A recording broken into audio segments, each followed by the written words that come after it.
Hello ಗೆಳೆಯರೇ, ಲಾ excellence IASನ Atmanirbhar Bharat ಅಥವಾ ಸ್ವಾವಲಂಬಿ ಭಾರತದ 2ನೇ ಸೀರೀಸ್ಗೆ ನಿಮ್ಮೆಲ್ಲರಿಗೂ ಸ್ವಾಗತ.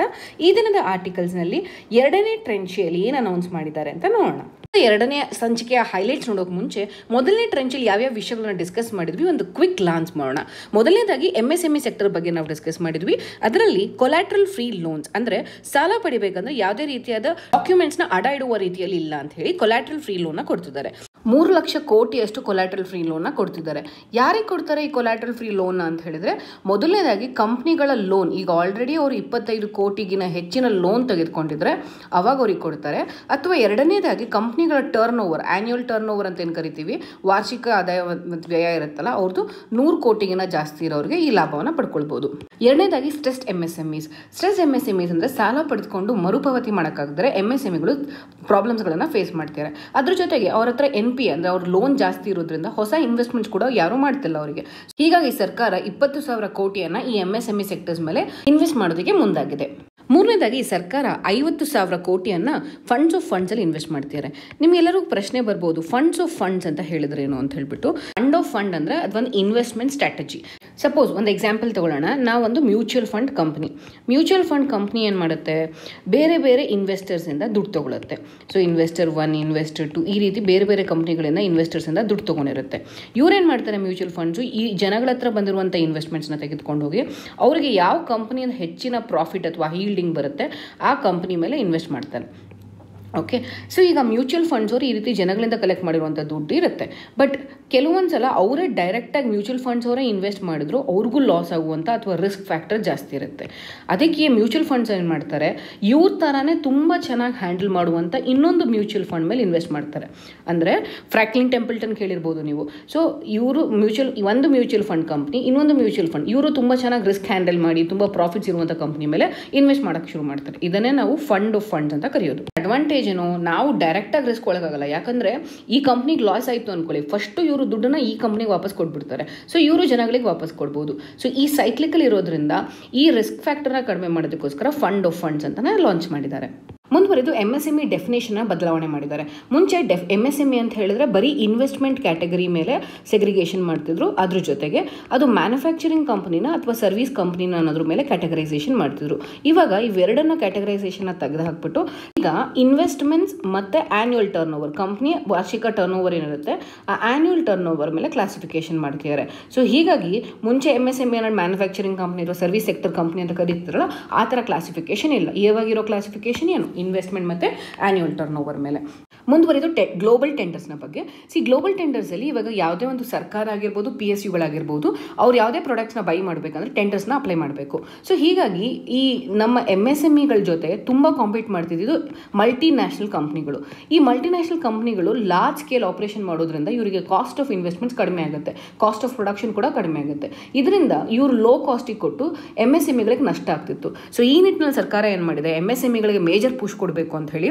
ಸೊ ಯಾವುದೇ ಟೆಂಡರ್ 200 ಕೋಟಿವರೆಗೂ ಇರುವಂಥ ಯಾವುದೇ ಟೆಂಡರ್ಗೆ ಗ್ಲೋಬಲ್ ಟೆಂಡರ್ ಕಂಪ್ನಿಗಳು ಅಪ್ಲೈ ಮಾಡೋಕೆ ಇಲ್ಲ ಅಂತ ಹೇಳಿ ಒಂದು ಆಪ್ಷನ್ನ ತೆಗೆದುಕೊಂಡು ಬಂದಿದೆ. ಇದರಿಂದ ನಮ್ಮ MSMEಗಳು ಗ್ಲೋಬಲ್ ಟೆಂಡರ್ಸ್ ಅಥವಾ ಲಾರ್ಜ್ ಕಂಪ್ನಿಗಳಿಗೆ ಸಪ್ಲೈ ಮಾಡುವಂಥ ಅವಕಾಶ ಸಿಗುತ್ತೆ. ಮತ್ತು MSMEಗಳನ್ನು ಈ ಮಾರ್ಕೆಟ್ ಅಂದರೆ ಯಾವ ರೀತಿ ಕಾಮರ್ಸ್ ಪ್ಲಾಟ್ಫಾರ್ಮ್ಗಳನ್ನು ಯೂಸ್ ಮಾಡ್ಕೊಂಡು ತಮ್ಮ ಪ್ರಾಡಕ್ಟ್ಸ್ಗಳನ್ನು ಸೇಲ್ ಮಾಡ್ಬೋದು ಅನ್ನೋದ್ರ ಬಗ್ಗೆ ಕೂಡ ಈ ಮಾರ್ಕೆಟ್ ಲಿಂಕೇಜ್ ಅಂದರೆ ಫಾರ್ವರ್ಡ್ ಮತ್ತು ಬ್ಯಾಕ್ವರ್ಡ್ ಲಿಂಕೇಜ್ ಮಾಡೋದ್ರ ಮುಖಾಂತರ ಸರ್ಕಾರ MSMEಗಳಿಗೆ ಹೆಚ್ಚಿನ ಮಾರ್ಕೆಟ್ ಅಥವಾ ಮಾರ್ಕೆಟ್ ಶೇರನ್ನು ಕೊಡೋದಕ್ಕೆ ಟ್ರೈ ಮಾಡ್ತಿದೆ. ಮುಂದುವರೆದು EPFನ ಬಗ್ಗೆ ನೋಡೋಣ. EPF ಅಂದ್ರೇನು, ಎಂಪ್ಲಾಯೀಸ್ ಪ್ರಾವಿಡೆಂಟ್ ಫಂಡ್ ಅಂತ ಹೇಳ್ಬಿಟ್ಟು. ಈ EPFನ ಮ್ಯಾನೇಜ್ ಮಾಡೋದು ಯಾರು ಅಂತ ಹೇಳಿದ್ರೆ ಎಂಪ್ಲಾಯ್ಮೆಂಟ್ಸ್ ಪ್ರಾವಿಡೆಂಟ್ ಫಂಡ್ ಆರ್ಗನೈಸೇಷನ್. ಇದು ಕೇಂದ್ರ ಸರ್ಕಾರದ ministry of labour and employment ministry ಅಂತ ಕೆಲಸ ಮಾಡುತ್ತೆ.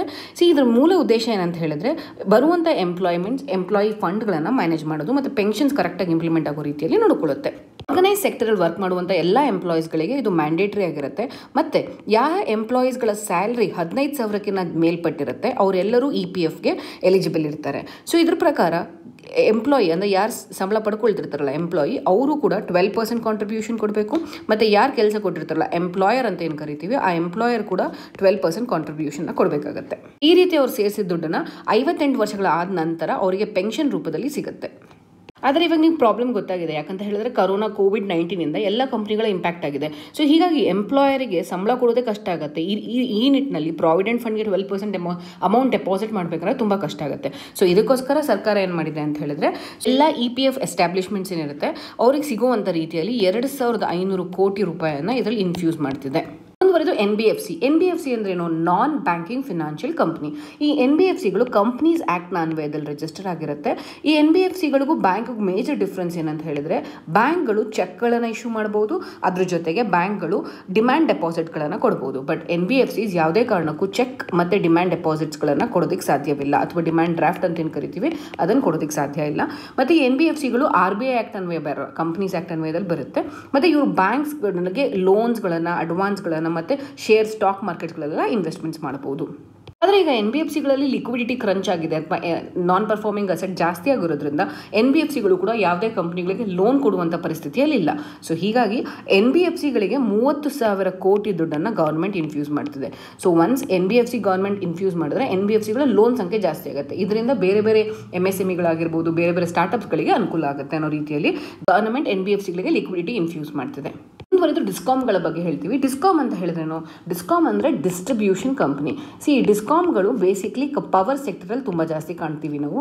ಇವ್ರೇನು ಮಾಡ್ತಾರೆ ಅಂದರೆ ಪವರ್ನ ಜನರೇಷನ್ ಮಾಡಲ್ಲ ಅಥವಾ ಪ್ರೊಡಕ್ಷನ್ನ ಮಾಡಲ್ಲ, ಬಟ್ ಪವರ್ನ ಪರ್ಚೇಸ್ ಮಾಡ್ತಾರೆ. ಯಾರು ಪವರ್ನ ಜನರೇಟ್ ಮಾಡಿರ್ತಾರಲ್ಲ, ಸೊ ಪವರ್ ಜನರೇಟ್ ಮಾಡೋರಿಂದ ಪರ್ಚೇಸ್ ಮಾಡಿ ಅದನ್ನು ಬೇರೆ ಬೇರೆ ಕನ್ಸ್ಯೂಮರ್ಸ್ಗಳಿಗೆ ಸಪ್ಲೈ ಮಾಡ್ತಾರೆ. ಸೊ ಇವ್ರ ಮೇಜರ್ ಕೆಲಸ ಏನಂದರೆ ಡಿಸ್ಟ್ರಿಬ್ಯೂಷನ್. ಕೋವಿಡ್ ಕ್ರೈಸಿಸಿಂದ ಈ ಡಿಸ್ಕಾಮ್ಸ್ ಕಂಪ್ನಿಗಳಿಗೂ ಅಥವಾ ಡಿಸ್ಟ್ರಿಬ್ಯೂಷನ್ ಕಂಪ್ನಿಗೂ ತುಂಬ ಎಫೆಕ್ಟ್ ಆಗಿದೆ. ಸೊ ಈ ನಿಟ್ಟಿನಲ್ಲಿ ಸರ್ಕಾರ ಏನು ಮಾಡಿದೆ, 90,000 ಕೋಟಿಯನ್ನು ಈ ಡಿಸ್ಕಾಮ್ ಕಂಪ್ನಿಗಳಿಗೋಸ್ಕರ ಲಿಕ್ವಿಡಿಟಿ ಇಂಜೆಕ್ಟ್ ಮಾಡಿದೆ. ಮುಂದುವರೆದು ಕಾಂಟ್ರಾಕ್ಟರ್ ಮತ್ತು ರಿಯಲ್ ಎಸ್ಟೇಟ್ ಸೆಕ್ಟರ್ ಬಂದಾಗ ನೀವು ನೋಡಿರ್ಬೋದು, ಅತಿ ಹೆಚ್ಚು ವಲಸಿಗರು ಅಥವಾ ಮೈಗ್ರೆಂಟ್ ಲೇಬರ್ಸ್ ಕೆಲಸ ಮಾಡ್ತಿದ್ದಾರೆ ರಿಯಲ್ ಎಸ್ಟೇಟ್ ಮತ್ತು ಕಾಂಟ್ರಾಕ್ಟರ್ ಸೆಕ್ಟರ್ಸ್ನಲ್ಲಿ. ಸೊ ಹೀಗಾಗಿ building constructions all this thing stop ಆಗುತ್ತೆ. ಸೊ ಯಾವಾಗ ಸ್ಟಾಪ್ ಆಗುತ್ತೆ, ಕಮಿಟೆಡ್ ಪೀರಿಯಡಲ್ಲಿ ಕಾಂಟ್ರಾಕ್ಟರ್ ಅಥವಾ ರಿಯಲ್ ಎಸ್ಟೇಟ್ ಸೆಕ್ಟರ್ ಪ್ರೊವೈಡ್ ಮಾಡಿಲ್ಲ ಅಂತ ಹೇಳಿದ್ರೆ ಕನ್ಸ್ಯೂಮರ್ ಗ್ರೀವೆನ್ಸಸ್ ಅಂತ ರೇಸ್ ಮಾಡ್ಬೋದು. ಸೊ ಈ ನಿಟ್ಟಿನಲ್ಲಿ ಇವರಿಗೆ 6 ತಿಂಗಳ ಕಾಲ ಟೈಮ್ ಕೊಟ್ಟಿದೆ ಸರ್ಕಾರ. ಸೊ ಇದರಿಂದ ಅವ್ರು ಏನು ಕನ್ಸ್ಟ್ರಕ್ಷನ್ ಆಕ್ಟಿವಿಟೀಸ್ ಇದೆ ಈ 6 ಮಂತ್ಸ್ ಎಕ್ಸ್ಟೆನ್ಷನ್ ಪೀರಿಯಡಲ್ಲಿ ಕಂಪ್ಲೀಟ್ ಮಾಡ್ಬೋದು, ಮತ್ತು ಕನ್ಸ್ಯೂಮರ್ ಗ್ರೀವೆನ್ಸಸ್ ಕೂಡ ಕಡಿಮೆ ಆಗುತ್ತೆ ಇದರಿಂದ. ಒಂದು ಟ್ಯಾಕ್ಸೇಷನ್ ಸಂಬಂಧಪಟ್ಟಂತೆ TDS ಆ್ಯಂಡ್ TCS. TDS ಅಂದ್ರೇನು, tax deduction at the sources. TCS ಅಂದರೆ tax collection at the sources. So ಈ ರೇಟನ್ನು 25% ಅಷ್ಟು ಕಡಿಮೆ ಮಾಡಬೇಕು ಅಂತ ಸರ್ಕಾರ ಡಿಸೈಡ್ ಮಾಡಿದೆ. ಮತ್ತು ಎಲ್ಲ ಟ್ರಸ್ಟ್ ಆಗಿರ್ಬೋದು, ಬಿಸ್ನೆಸ್ ಹೌಸ್ ಆಗಿರ್ಬೋದು, ಪ್ರಾಪರೇಟರ್ಸ್ ಆಗಿರ್ಬೋದು, ಇವ್ರ ಹತ್ರ ಏನು ಟ್ಯಾಕ್ಸ್ಗಳನ್ನು ಕಲೆಕ್ಟ್ ಮಾಡ್ಬೋದು. ಈಗ ನೋಡಿರ್ತೀರ ನೀವು GST ರೀಫಂಡ್ ಬರುತ್ತಲ್ಲ, ಸೊ ಈ ರೀತಿ ರೀಫಂಡ್ಸ್ ಏನಾಗಬೇಕು ಅದನ್ನು ತ್ವರಿತಗತಿಯಲ್ಲಿ ಮುಗಿಸ್ಕೊಡ್ಬೇಕು ಅಂತ ಸರ್ಕಾರ ಡಿಸೈಡ್ ಮಾಡಿದೆ. ನಂತರದಲ್ಲಿ IT ರಿಟರ್ನ್ಸ್ ಫೈಲ್ ಮಾಡೋದಕ್ಕಿರುವಂಥ ಡೇಟನ್ನು 30th ನವೆಂಬರ್ವರೆಗೂ ಎಕ್ಸ್ಟೆಂಡ್ ಮಾಡಿದೆ. ಮತ್ತು ಡೇಟ್ ಆಫ್ ಟ್ಯಾಕ್ಸ್ ಅಸೆಸ್ಮೆಂಟ್ ಅಂದರೆ ಟ್ಯಾಕ್ಸ್ ಅಸೆಸ್ಮೆಂಟ್ ಮುಗಿಸ್ಬೇಕಲ್ಲ, ಅದು ಸೆಪ್ಟೆಂಬರಲ್ಲೇ ಮುಗಿಸ್ಬೇಕಿತ್ತು, ಬಟ್ ಈಗ ಅದನ್ನು ಡಿಸೆಂಬರಿಗೆ ಪೋಸ್ಟ್ಪೋನ್ ಮಾಡಿದ್ದಾರೆ.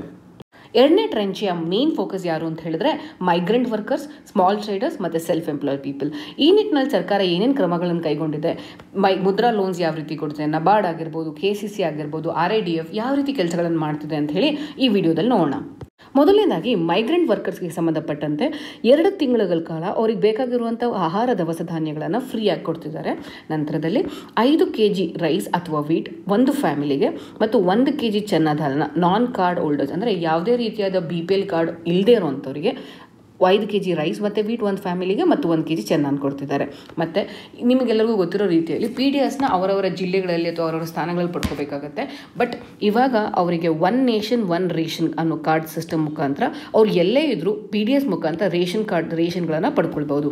ಮುಂದುವರೆದು ಮೈಗ್ರೆಂಟ್ ವರ್ಕರ್ಸ್ಗಳಿಗೆ ಈಗ ರೆಂಟ್ ಕಟ್ಟಬೇಕು ಅಂದರೆ ತುಂಬ ಕಷ್ಟ ಆಗುತ್ತೆ. ಸೊ ಈ ನಿಟ್ಟಿನಲ್ಲಿ ಸರ್ಕಾರ ಏನು ಮಾಡಿದೆ, ಅಫೋರ್ಡಬಲ್ ರೆಂಟಿಂಗ್ ಹೌಸಿಂಗ್ ಕಾಂಪ್ಲೆಕ್ಸ್ಗಳನ್ನು ಮೈಗ್ರೆಂಟ್ ವರ್ಕರ್ಸ್ ಮತ್ತು ಅರ್ಬನ್ ಪೂರ್ಗಳಿಗೆ ಕೊಡ್ತಿದ್ದಾರೆ.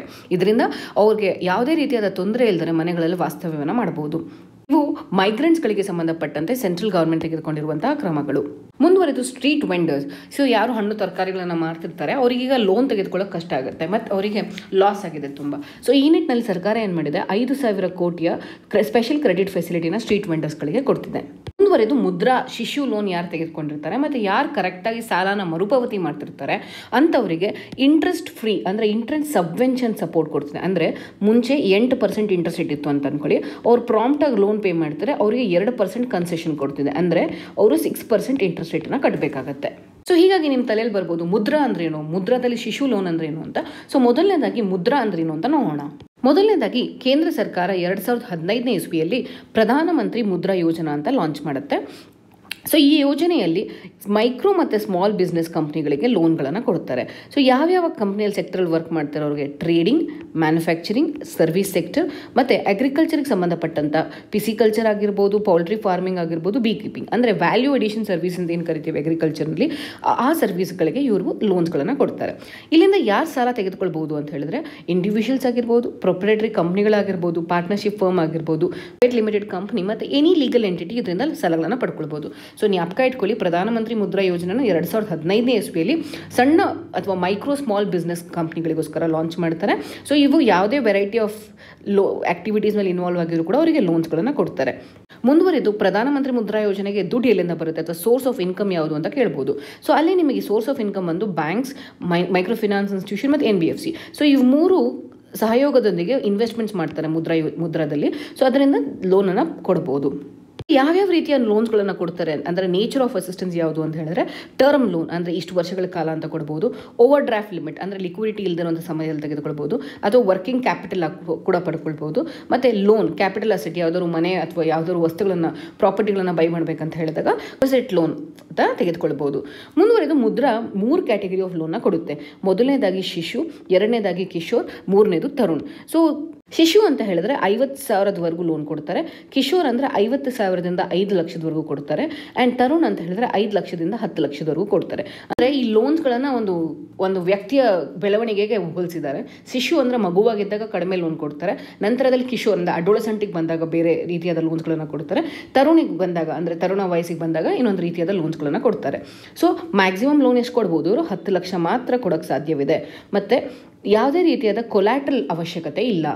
ಸೊ ಈ ಸರ್ಕಾರ ಸ್ಟಾರ್ಟಪ್ ಕಂಪ್ನಿಗಳಿಗಾಗಿರ್ಬೋದು ಅಥವಾ ಮಹಿಳೆಯರಿಗಾಗಿರ್ಬೋದು, SC/ST ಕಮ್ಯುನಿಟಿಗಳಿಗಾಗಿರ್ಬೋದು, ಸೊ ಇವರಿಗೆ ಇಂಡಸ್ಟ್ರಿಯಲ್ ಆಕ್ಟಿವಿಟೀಸ್ನ ಪ್ರಮೋಟ್ ಮಾಡೋದಕ್ಕೋಸ್ಕರ ಈ ಇನ್ಸ್ಟಿಟ್ಯೂಷನಲ್ ಕ್ರೆಡಿಟ್ ಸಪ್ಲೈ ಮಾಡೋದಕ್ಕೋಸ್ಕರ ಮುದ್ರಾ ಯೋಜನೆಯನ್ನು ಲಾಂಚ್ ಮಾಡಿದೆ. ಯಾಕಂದರೆ ನಿಮ್ಗೆಲ್ಲರಿಗೂ ತಿಳಿದಿರೋ ರೀತಿಯಲ್ಲಿ ಯಾವುದೇ ಒಂದು ಬ್ಯಾಂಕಿಗೆ ಹೋದರೆ ಸಾಲ ಪಡ್ಕೊಳ್ಬೇಕಂದ್ರೆ ಕೊಲ್ಯಾಟ್ರಲ್ ಅಥವಾ ನಾವು ಯಾವ್ದಾದ್ರು ಆಸ್ತಿ ಪತ್ರಗಳನ್ನ ಅಡ ಇಡಬೇಕಾಗತ್ತೆ. ಬಟ್ ಮುದ್ರಾ ಯೋಜನೆಯಲ್ಲಿ 10 ಲಕ್ಷದವರೆಗೂ ಯಾವುದೇ ರೀತಿಯಾದ ಕೊಲ್ಯಾಟ್ರಲ್ ಕೊಡುವಂಥ ಅವಶ್ಯಕತೆ ಇಲ್ಲ.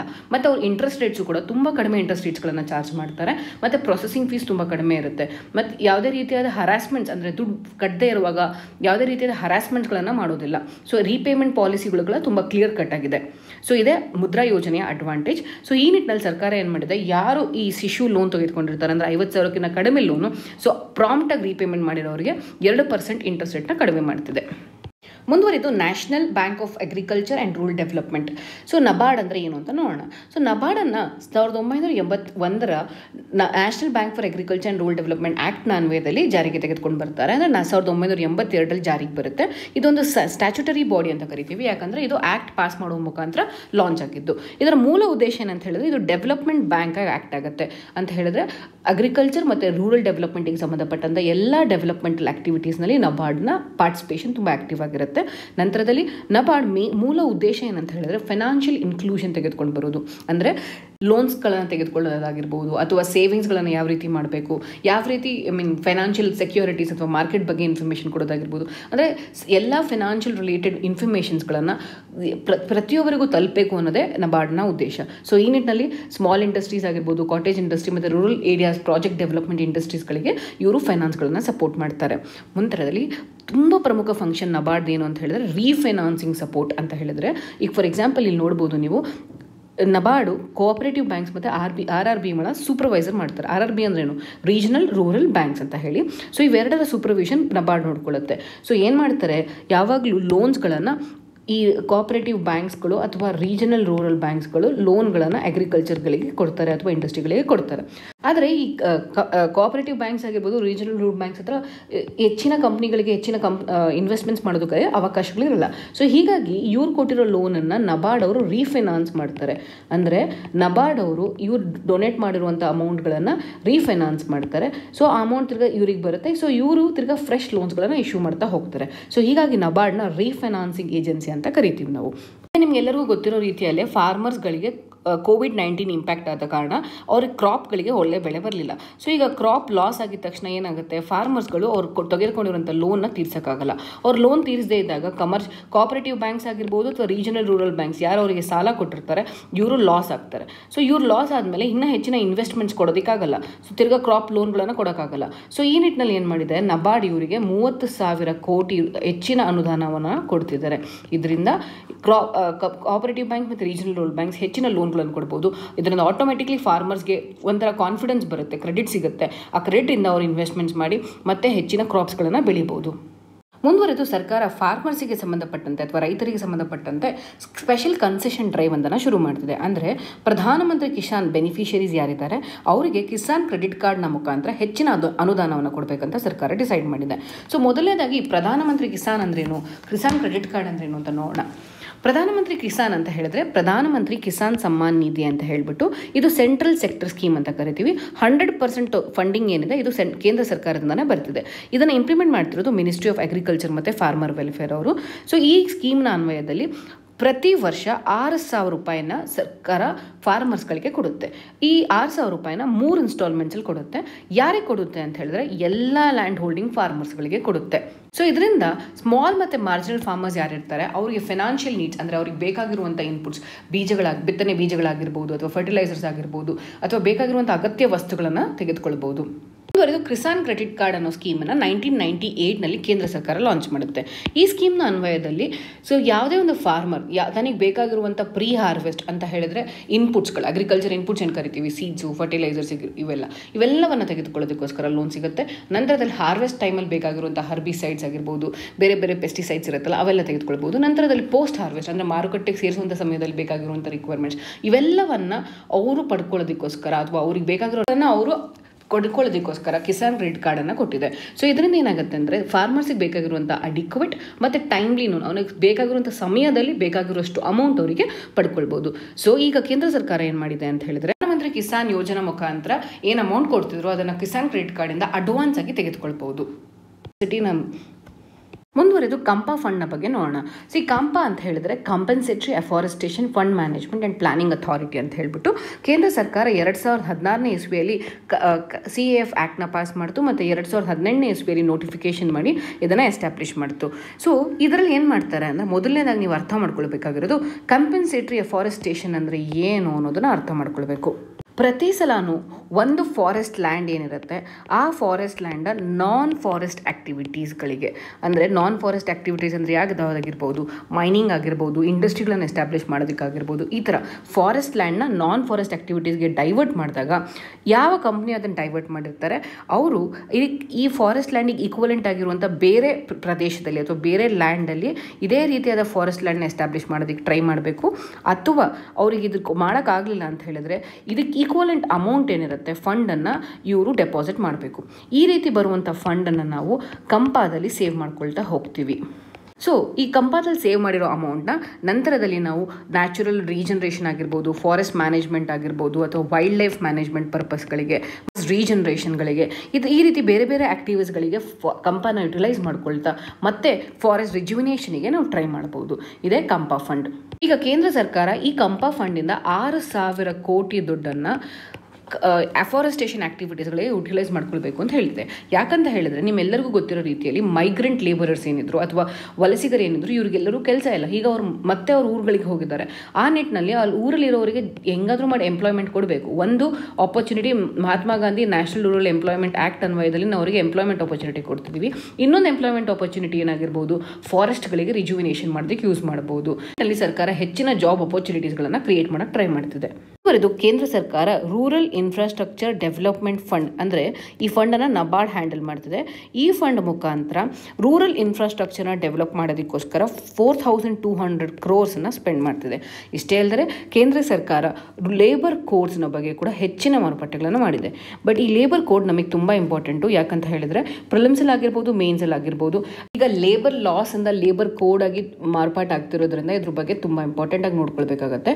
ಅಷ್ಟೇ ಅಲ್ಲದೆ ಈಚೆಗೆ ಕೆಲವೊಂದು ರಾಜ್ಯ ಸರ್ಕಾರಗಳು ಲೇಬರ್ ಲಾಸ್ಗಳನ್ನ ಡೈಲ್ಯೂಟ್ ಮಾಡಿದೆ. ಹೀಗಾಗಿ ನೀವು ಪ್ರತಿದಿನ ನ್ಯೂಸ್ ಪೇಪರಲ್ಲಿ ನೋಡಿರ್ತೀರ ಲೇಬರ್ ಲಾಸ್ನ ಯಾವ ರೀತಿ ಡೈಲ್ಯೂಟ್ ಆಗ್ತಿದ್ದೇವೆ ಅಂತ ಹೇಳ್ಬಿಟ್ಟು. ಈ ನಿಟ್ಟಿನಲ್ಲಿ ನಮಗೆ ಲೇಬರ್ ಅಂದ್ರೇನು, ಯಾವ್ಯಾವ ರೀತಿ ವೇಜಸ್ಗಳನ್ನು ಕೊಡ್ತಾರೆ, ಮತ್ತು ಲೇಬರ್ಗೆ ಇರುವಂಥ ಕರೆಂಟ್ ಪ್ರಾಬ್ಲಮ್ಸ್ಗಳು ಯಾವ್ದು, ಮತ್ತು ಭಾರತ ಸರ್ಕಾರದಲ್ಲಿ ಯಾವ್ಯಾವ ಲಾಸ್ಗಳಿವೆ ಲೇಬರಿಗೆ ಸಂಬಂಧಪಟ್ಟಂತೆ, ಮತ್ತು ಇವಾಗ ಯಾವ ಲಾಸ್ಗಳನ್ನು ಕೋಡಾಗಿ ಟ್ರಾನ್ಸ್ಲೇಟ್ ಮಾಡ್ತಿದ್ದಾರೆ, ಮತ್ತು ಕೆಲವೊಂದು ರಾಜ್ಯ ಸರ್ಕಾರಗಳು ಮಾಡಿದಂಥ ಕ್ರಮದಿಂದ ಲೇಬರ್ ಲಾಸ್ ಅಥವಾ ಲೇಬರ್ಗಳಿಗೆ ಯಾವ ರೀತಿ ತೊಂದರೆ ಆಗುತ್ತೆ ಅನ್ನೋದು ಎಲ್ಲವನ್ನ ಕುರಿತಾಗಿ ಒಂದು ಸ್ಪೆಷಲ್ ವಿಡಿಯೋನ ನಾಳೆ ನಾವು ರಿಲೀಸ್ ಮಾಡ್ತೀವಿ. ಸೊ ಇದು ಲೇಬರ್ ಲಾಸಿಗೆ ಸಂಬಂಧಪಟ್ಟಂತೆ ಮತ್ತು ಲೇಬರ್ ರಿಫಾರ್ಮ್ಸ್ಗೆ ಸಂಬಂಧಪಟ್ಟಂಥ ವಿಡಿಯೋ ಆಗಿರುತ್ತೆ. ಇದು ಈ ದಿನದ 2ನೇ ಟ್ರೆಂಚ್ನ ಆರ್ಟಿಕಲ್ಸ್ಗಳನ್ನು ಡಿಸ್ಕಸ್ ಮಾಡಿದ ಕುರಿತಾಗಿ. ನಾಳೆ ನಿಮಗೆ ಲೇಬರ್ ರಿಫಾರ್ಮ್ಸ್ ವಿಡಿಯೋ ಬರುತ್ತೆ. ನಂತರದಲ್ಲಿ ಆತ್ಮನಿರ್ಭರ್ ಭಾರತದ 3ನೇ ಟ್ರೆಂಚ್ ಬಗ್ಗೆ ಡಿಸ್ಕಸ್ ಮಾಡೋಣ.